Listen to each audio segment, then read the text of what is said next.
ایک عورت نے مسئلہ پوچھا کہ میرا شوہر نماز نہیں پڑھتا، کیا میں اپنے شوہر کے ساتھ بے نمازی شوہر کے ساتھ رہ سکتی ہوں یا نہیں؟ شیخ ابن باز نے کہا کہ اس کو تم نصیحت کرو، اس کو تم سمجھاؤ، 3 دن 10 دن 20 دن 1 مہینہ، اگر وہ مان جائے اور نماز پڑھنے لگے تو ٹھیک۔ اس نے پھر مسئلہ پوچھا کہ کئی سالوں سے میں سمجھا رہی ہوں لیکن نماز نہیں پڑھ رہا ہے، میرا اپنے بے نمازی شوہر کے ساتھ رہنا جائز ہے یا ناجائز؟ شیخ ابن باز نے فتویٰ دیا کہ ایک مومنہ عورت کا، ایک نیک عورت کا بے نمازی آدمی کے ساتھ رہنا سراسر حرام ہے۔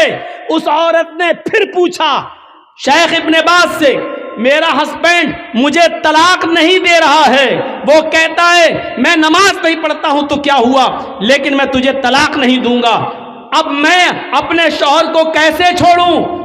شیخ ابن باز کا فتویٰ تھا کہ جب تیرا شوہر نماز ہی نہیں پڑھتا، اور جب نماز نہیں پڑھتا تو وہ مومن ہی نہیں ہے، اور جب مومن ہی نہیں ہے تو اس کے نکاح میں آٹومیٹک نہیں ہے، اور جب اس کے نکاح میں تو نہیں ہے تو طلاق کی ضرورت ہی نہیں ہے۔ نکاح قاضی سے فسخ کرا اور ایک حیض، ایک پیریڈ انتظار کر کے اپنا دوسرا نکاح کر لے، شوہر طلاق دے یا نہ دے، کیونکہ بے نمازی جب مومن ہی نہیں ہے تو طلاق کی ضرورت بھی نہیں ہے، تو عدت گزار کے دوسرا نکاح کر سکتی ہے۔ یہاں سے آپ اندازہ لگا سکتے ہیں میرے بھائیوں کہ ایک نماز پڑھنے والی عورت کو بے نمازی شوہر کے ساتھ رہنا جائز نہیں ہے۔ یہاں سے آپ اندازہ لگائیں، بے نمازی اگر مر جائے تو اس کی نماز جنازہ بھی جائز نہیں ہے۔ بے نمازی اگر مر جائے تو اس کو مسلمانوں کے قبرستان میں دفن کرنا بھی جائز نہیں ہے۔ چل رہا ہے ہمارا سماج اس پر کیا ایکشن لیتا ہے، سوچیے آپ۔ نماز تو ایک ایسا معاملہ ہے کہ حضرت علی نے جس کو قاضی بنایا تھا، قاضی شریح جس کا نام تھا، بہت بڑے قاضی تھے، ان کا بیٹا ایک مدرسے میں پڑھتا تھا۔ ایک بار یہ نائی کی دکان پہ گیا، نائی باربر حجام بال بنوانے لگا، اسی بیچ عصر کی اذان ہو گئی، جب بال بنوا کے آیا تو جماعت ہو چکی تھی، سلام پھیر دیا، السلام علیکم ورحمۃ اللہ، یہ جلدی سے آیا، وضو بنایا، اور وضو بنانے کے بعد اس نے اکیلے نماز پڑھ لی، لیکن مدرسے کے ٹیچروں نے دیکھا کہ اس نے جماعت کے ساتھ نماز نہیں پڑھی، یہ بعد میں آیا اور اکیلے نماز پڑھ رہا۔ نماز پڑھی اس بچے نے لیکن بعد میں پڑھی، مدرسے کے ٹیچر نے، مدرسے کے استاذ نے قاضی صاحب کو لیٹر لکھا، قاضی صاحب آپ کے بیٹے نے نائی کی دکان پر بال بنوانے میں اتنا ٹائم لگا دیا کہ جب بال بنوا کر آیا تو عصر کی نماز کی جماعت ہو چکی تھی، اس نے بعد میں اکیلے نماز پڑھی ہے۔ مدرسے کا مینجمنٹ کمیٹی کیا سزا دے آپ متعین کریے، میں مدرسے کا مینجمنٹ کمیٹی کا ممبر ہوں، لیکن آپ قاضی ہیں، آپ بتائیے کہ آپ کے بیٹے کو کیا سزا دی جائے۔ قاضی صاحب نے جو سزا دی سنیے وہ کیا تھا، ایک موٹا ڈنڈا بھیجا اور ایک لیٹر لکھا، اور لیٹر میں لکھا ہوا تھا مدرسے کی مینجمنٹ کمیٹی کو یہ میں آرڈر دیتا ہوں کہ میرے بیٹے کو اس موٹے ڈنڈے سے اتنا مارو جب تک یہ ڈنڈا ٹوٹ کر 3 ٹکڑے نہ ہو جائے، اس وقت تک اس ڈنڈے سے میرے بیٹے کو پیٹتے رہو، جب یہ ڈنڈا 3 ٹکڑے ہو جائے تو میرے بیٹے کو پیٹنا چھوڑ دینا، اور اس کا کھانا پانی بند کر کے کمرے میں بند کر دینا۔ اگر وہ توبہ کر لے اور اقرار کرے کہ آئندہ میں کبھی اتنے تنگ وقت میں بال نہیں بنواؤں گا، یا کوئی تنگ وقت میں ٹائٹ شیڈیول میں نماز کا وقت قریب ہو تو میں کوئی دوسرا کام نہیں کروں گا، اگر اس بات کا اقرار کرے تو چھوڑ دینا، ورنہ بھوکا پیاسا کر مرتا ہے تو مر جانے دینا۔ دوسری چیز، وَلَا تَعُقَّنَّ وَالِدَيْكَ وَإِنْ أَمَرَاكَ أَن تَخْرُجَ مِنْ أَهْلِكَ وَمَالِكَ۔ یہ سننے کے بعد شاید بہت سے بچوں پر یہ بات ناگوار گزرے کہ مولانا ماں باپ کا درجہ اتنا بتا دیا۔ اللہ کے نبی فرماتے ہیں اپنے ماں باپ کی کبھی بھی نافرمانی مت کرنا۔ اپنے ماں باپ کا دل کبھی مت دکھانا. آگے والا جملہ سنو. وَإِنْ أَمَرَاكَ أَن تَخْرُجَ مِنْ أَهْلِكَ وَمَالِكَ، اگر وہ دونوں تمہیں حکم دیں کہ تم اپنے اہل و عیال کو چھوڑ دو اور اپنا مال و دولت چھوڑ دو، تو ان کے حکم کو مان لینا. یعنی اپنی کمائی ہوئی دولت چھوڑ دو، اور وہ کہیں کہ گھر سے نکل جاؤ تو گھر سے نکل جانا، لیکن اس کے باوجود ماں باپ کی نافرمانی مت کرنا. ان جملوں کو دیکھ رہے ہیں آپ؟ کوئی باپ ایسا نہیں ہوگا جو اپنی اولاد کو اپنے گھر سے نکال دے اور خود اپنی اولاد سے یہ کہے کہ اپنی بیوی کو طلاق دے دے. ایسے بہت کم لوگ ہوں گے کہ ماں باپ جو اپنے بچوں کا گھر بگڑوا دیں. لیکن حضرت ابراہیم علیہ السلام نے اس چیز کو زندہ کر کے دکھایا تھا. جب وہ اپنے بیٹے اسماعیل سے ملنے گئے اور اسماعیل علیہ السلام نے کوئی شادی کر رکھی تھی دوسرے علاقے کے اندر، لیکن ان کی بیوی ناشکری کر گئیں. ابراہیم علیہ السلام نے دروازہ کھٹکھٹایا تو اسماعیل علیہ السلام گھر میں موجود نہ تھے. ان کی بیوی نے دروازہ کھولا، پہچان نہیں پائیں یہ کون ہے. پوچھا جی کون؟ کہ یہ اسماعیل کا گھر ہے. جی. وہ کہاں گئے؟ جنگل میں گئے ہیں شکار کے لیے. اچھا تم ان کی بیوی ہو؟ ہاں. گھر میں گزر بسر کیسا چل رہا ہے؟ بہت برا چل رہا ہے. صبح کھا لو تو شام کو نہیں ملتا، شام کو کھا لو تو صبح نہیں ملتا. اتنی سی بات کہی تھی. میری ماں بہنیں سنیں، یہ بات ان کے مطلب کی ہے. حضرت ابراہیم علیہ السلام نے کہا گھر میں گزر بسر کیسا چل رہا ہے؟ کہتی ہے بہت برا. صبح کھا لو تو شام کو نہیں ملتا، شام کو کھا لو تو صبح نہیں ملتا. حضرت ابراہیم نے کہا میں جا رہا ہوں، جب اسماعیل گھر پہ آ جائیں تو ان سے کہنا ایک بزرگ آدمی آیا تھا، ایک بوڑھا آدمی آیا تھا، اس نے تمہیں سلام کہا ہے اور ایک مشورہ دیا ہے کہ اپنے گھر کی چوکھٹ بدل لو. چوکھٹ سمجھتے ہو نا؟ اپنے گھر کی چوکھٹ بدل لو. اسماعیل کی بیوی کہتی ہے یہ بڈھا سٹی آ گیا، چوکھٹ تو میری صحیح ہے، سردی میں دھوپ بھی آتی ہے، گرمی میں ہوا بھی آتی ہے، یہ بڈھا کہہ رہا گھر کی چوکھٹ بدل لو. اسماعیل علیہ السلام جب شکار کر کے واپس آتے ہیں، کہا کہ ایک بڈھا آدمی آیا تھا. آیا ہوگا ہاں. پھر سلام کا. اچھا سلام کہا، سمجھ گئے کہ میرے باپ ہیں. جی اور پتہ نہیں، اور کہا کہ پتہ نہیں والی بہکی باتیں کر رہا تھا، بڈھا تھا سٹیا گیا تھا. کہ نہیں بتاؤ تو کیا کہا اس نے؟ کہا اپنے گھر کی چوکھٹ بدل لینا. کہا بیوی تم نے کیا کہا اس سے؟ کچھ نہیں، اس نے پوچھا تھا گھر کا گزر بسر کیسا چل رہا ہے، میں نے کہہ دیا بہت برا. صبح کھا لو تو شام کو نہیں ملتا، شام کو کھا لو تو صبح نہیں ملتا. اے میری بیوی، وہ بڈھا میرا باپ تھا، تم اس کی بہو ہو، اور اس نے جو یہ کہا کہ اپنی چوکھٹ بدل لینا، اس کا مطلب یہ ہے کہ اس نے تمہیں طلاق دینے کا حکم دیا ہے. مجھے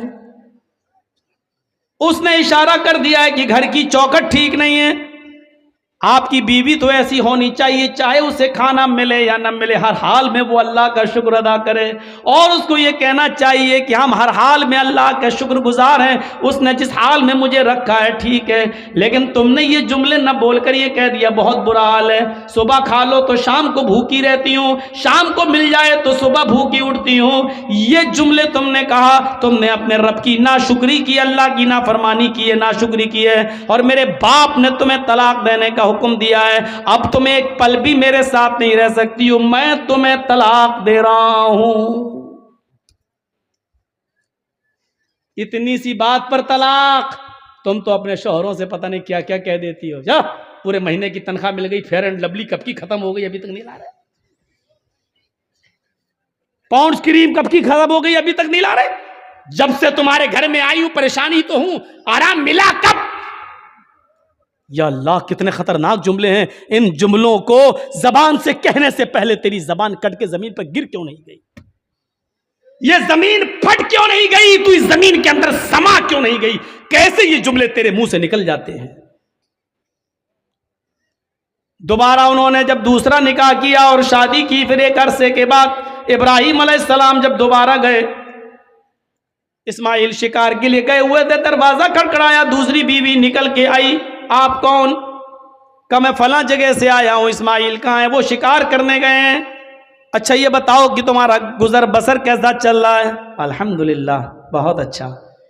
ہر حال میں اللہ کا شکر ہے، اللہ تعالیٰ نے مجھے جس حال میں رکھا ہے میں اس حال میں خوش ہوں۔ ابراہیم علیہ السلام نے کہا جب اسماعیل آ جائیں تو کہہ دینا ایک بزرگ آیا تھا، اس نے تمہیں سلام کہا ہے اور کہا ہے کہ اپنے گھر کی چوکھٹ کو برقرار رکھنا۔ ٹھیک ہے گھر کی چوکھٹ، وہ بھی تعجب کرنے لگی، گھر کی چوکھٹ ٹھیک ہے؟ ارے ہم نے کب کہا غلط ہے؟ تم ہوتے کون مشورہ دینے والے؟ ٹھیک ہے تو ٹھیک ہی ہے۔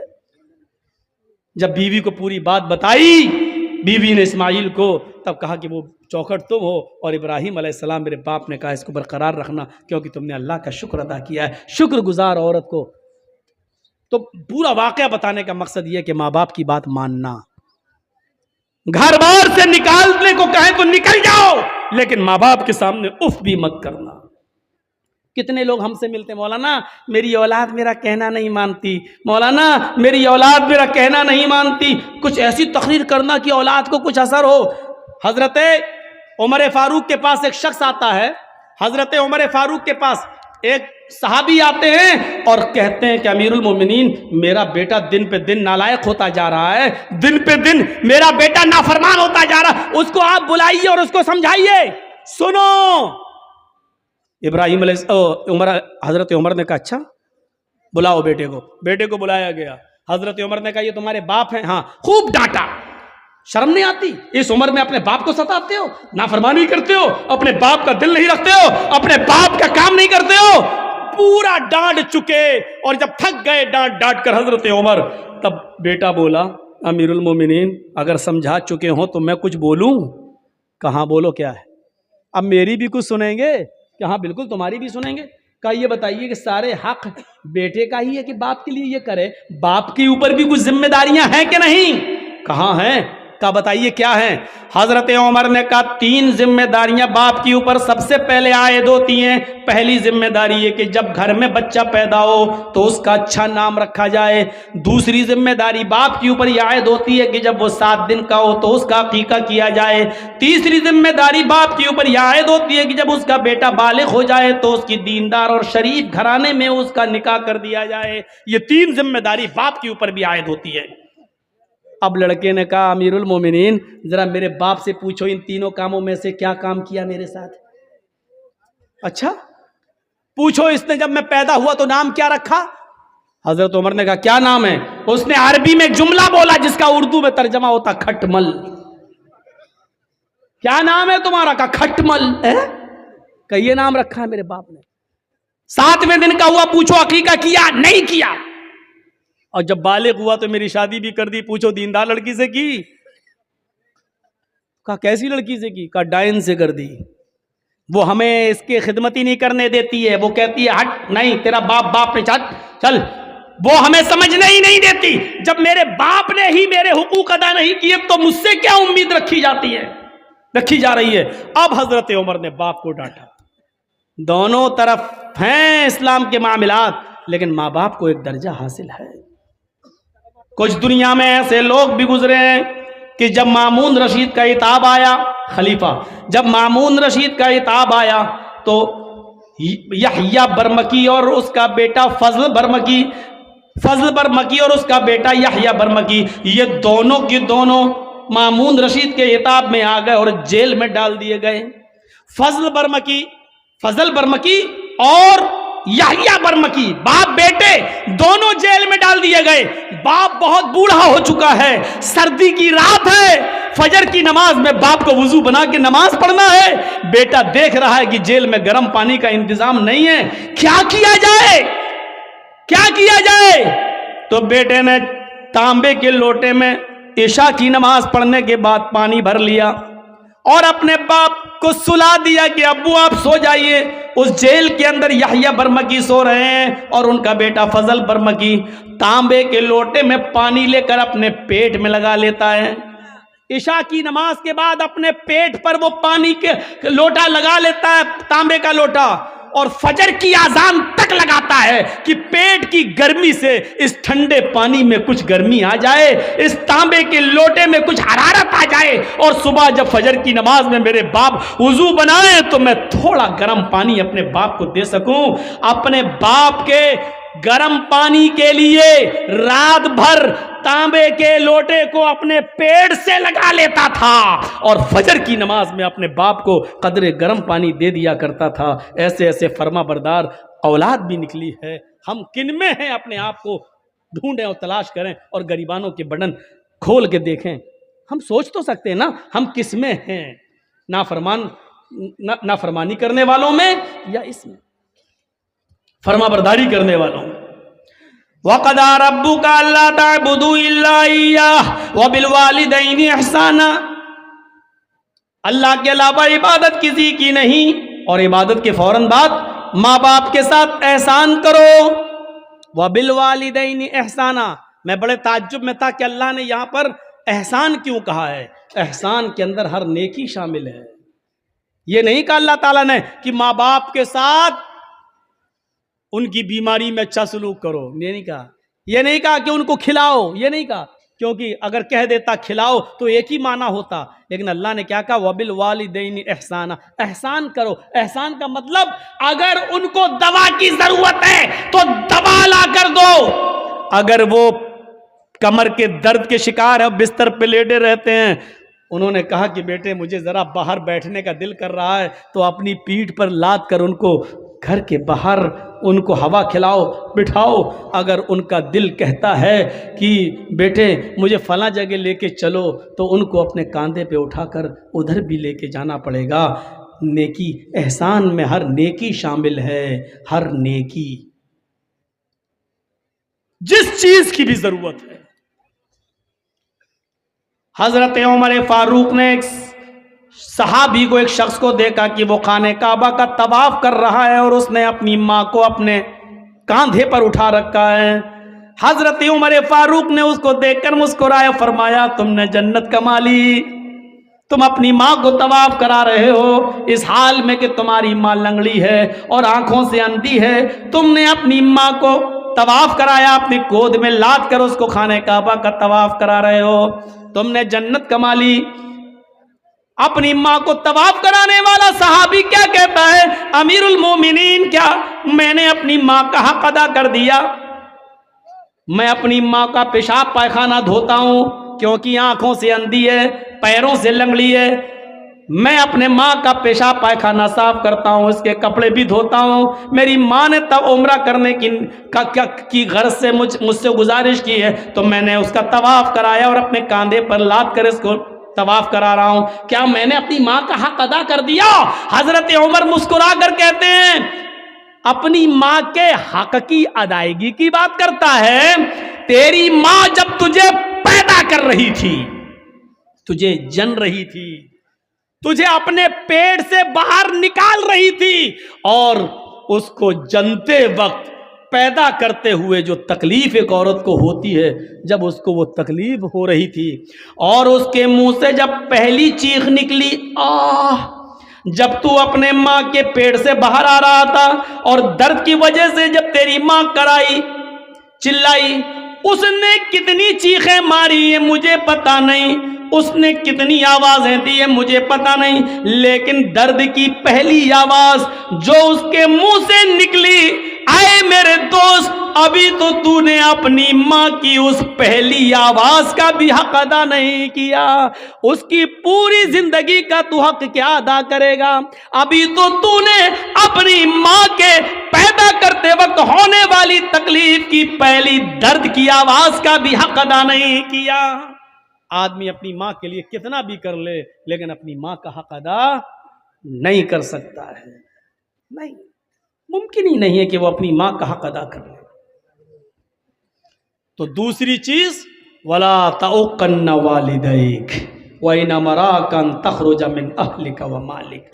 تیسری چیز پر نظر ڈالیے گا, ہمارے معاشرے کے اندر یہ عام ہو چکی ہے. وَلَا تَتْرُكَنَّ صَلَاةً مَكْتُوبَةً مُتَعَمِّدًا فَإِنَّ مَنْ تَرَكَ صَلَاةً مَكْتُوبَةً مُتَعَمِّدًا فَقَدْ بَرِئَتْ مِنْهُ ذِمَّةُ اللَّهِ. اے معاذ, فرض نماز کبھی بھی قصدن جان بوجھ کر مت چھوڑنا. فرض نماز کیا بولوں, کہاں سے شروع کروں اور کہاں پہ ختم کروں؟ نماز کے سلسلے میں ہماری سوسائٹی اور ہمارا سماج کیا ہے؟ سماج کے اندر بہت جلدی میٹنگ ہو جاتی ہے، فلاں لڑکی کو فلاں لڑکے نے گاؤں میں چھیڑا ہے، پنچایت بیٹھ جاتی ہے، اتنا روپیہ جرمانہ دو یا شادی، سزا متعین ہو جاتی ہے، پنچایت بیٹھ جاتی ہے۔ واہ رے گاؤں کے پنچایتیوں، مبارکبادی کے لائق ہو تم، لیکن دل پہ ہاتھ رکھ کے بتانا، جس نے آپ کے محلے میں فجر کی نماز نہ پڑھی ہو، اس کے لیے تم نے کون سی پنچایت کی ہے؟ عصر کی نماز کے وقت وہ اپنے کھیت میں کھیت جوت رہا تھا، تم نے اس کے لیے کون سی پنچایت کی ہے؟ اور اگر نماز چھوڑنے پر پنچایت نہیں کر سکتے ہو تو پھر لڑکے اور لڑکی کے معاملے میں لے کے بھاگ گیا یا زنا کر لیا اور اس کے لے کے پنچایت اتنے روپے جرمانہ دے لڑکے والا، تم نے فلاں کی لڑکی کی زندگی برباد کر دی۔ واہ صاحب، لڑکی کی زندگی برباد، لڑکا۔ میں نے کورٹ کے اندر ایک بحث میں لیڈی وکیل کی یہ بحث سنی ہے اپنے کانوں سے، کہ جب وہ لیڈی وکیل لڑکے کا مقدمہ لڑ رہی تھی اور لڑکے کا مقدمہ جینٹس وکیل لڑ رہا تھا، لڑکی کا مقدمہ جینٹس وکیل اور لڑکے کا مقدمہ لیڈی وکیل بچا رہی تھی لڑکے کو، اور جینٹس جو وکیل تھا وہ سزا دلوانا چاہ رہا تھا۔ تو اس وکیل نے جو لیڈی تھی وہ سوئی لے کر آئی تھی، سوئی اور دھاگا، اور اس نے کہا جج صاحب دیکھیے یہ دھاگا میں سوئی میں ڈال رہی ہوں۔ اس بحث میں ہم شامل تھے، دیکھ رہے تھے، سن رہے تھے۔ ایسے جب دھاگا سوئی تک لے جاتی تھی اور سوئی کو ایسے کر لیتی تھی، دیکھیے صاحب دھاگا سوئی میں نہیں جا رہا ہے ایسے، تو جج مسکرا کے کہتا ہے میڈم آپ سوئی تو ہٹا لیتی ہیں تو دھاگا اندر جائے گا کیسے؟ کہا جج صاحب اب آپ کو فیصلہ کر دینا چاہیے، جب لڑکی خود اپنے آپ کو اگر بچانے لگے تو لڑکا اس کے ساتھ ریپ کر کیسے سکتا ہے؟ میرے کہنے کا مقصد یہ ہے کہ لڑکے کی ریپ کی جرات تبھی ہوتی ہے جب لڑکی کی طرف سے اس کو اشارے ملتے ہیں، اس کو مواقع ملتے ہیں، اس کو اوسر ملتے ہیں، اس کو ٹائم ملتا ہے، اس کو جگہ متعین کی جاتی ہے، اس وقت زنا کہہ لو یا ریپ کہہ لو یا یہ کہہ لو کہ زنا بالرضا۔ اور پھر جب اس لڑکا لڑکی سے شادی کے لیے منع کر دیتا ہے تو لڑکی اسی رضامندی کے ساتھ کیے ہوئے زنا کو ریپ میں چینج کر دیتی ہے، ریپ میں بدل دیتی ہے۔ میرے بھائیوں، اور جج کو فیصلہ سنانا پڑا اور لڑکے کو باعزت بری کرنا پڑا۔